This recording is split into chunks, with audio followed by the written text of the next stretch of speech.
ഡോ, ഈ കടിയൻ സിംഹത്തെ എവിടെ കാണാം? ആരാ കടിയൻ സിംഹം? ആരാണെന്നോ? ഈ കാട്ടിൽ താമസിക്കുന്ന ഒരു സിംഹമാണ് കടിയൻ സിംഹം.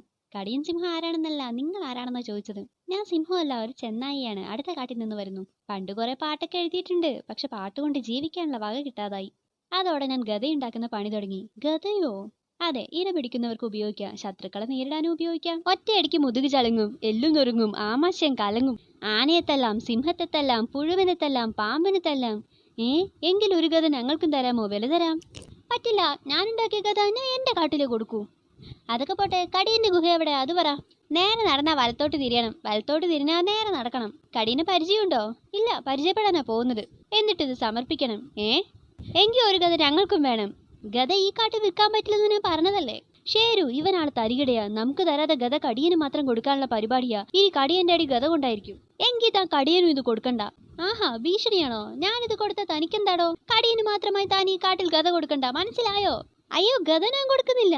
പിന്നെ കടിയന് സമർപ്പിക്കുമെന്ന് പറഞ്ഞതോ? അത് കടിയനെ പറ്റി ഞാൻ എഴുതിയ പാട്ടിന്റെ കാര്യമല്ലേ.